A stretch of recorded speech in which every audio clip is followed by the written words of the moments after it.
Hello, my name is Sara Bentley, one of the pastors at Twin Lakes Church, and I'm excited to be with you today.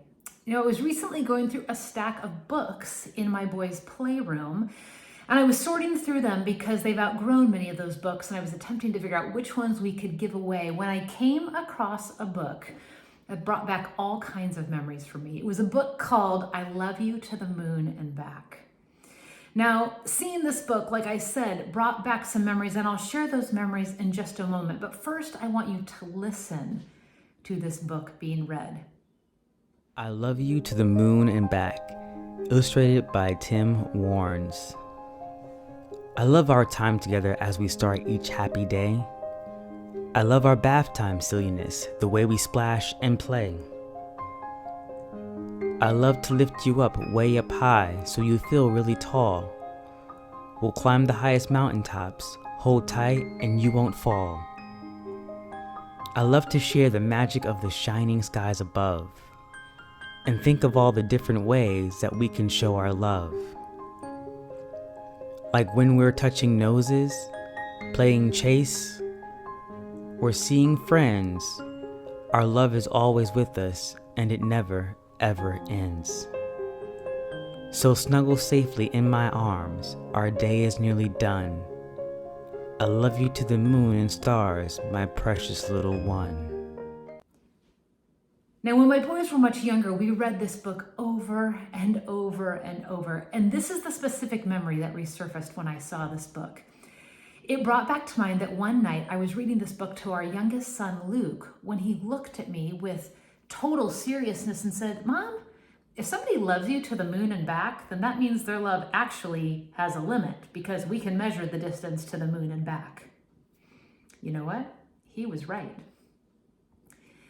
Our love, human love, does have limits. And Luke's perceptive comment that evening led us to a discussion about the only love that does not have limits, the only love that never ends, and that's the love that God has for us as his children.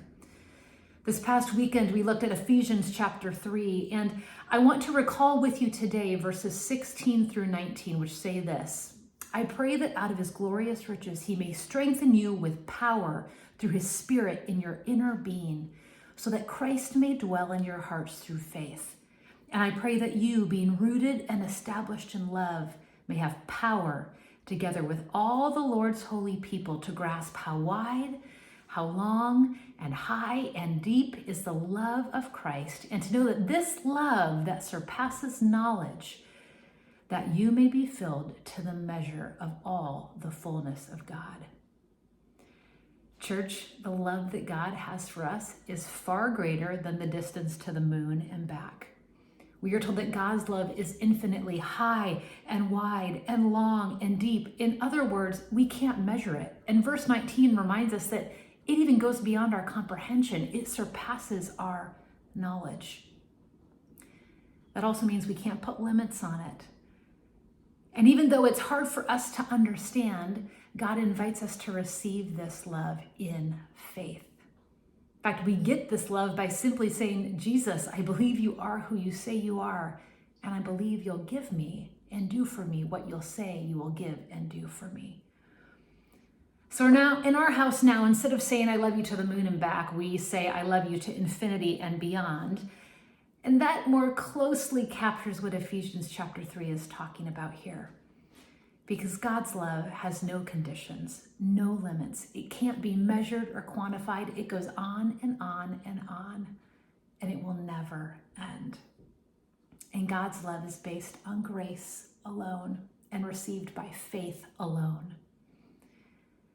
I pray that that truth would encourage you today. And if you haven't yet today taken a moment to thank God for his love for you, I want to encourage you to do that at some point throughout your day. Just stop, take a moment to think about God's great unending love for you and thank him for that gift.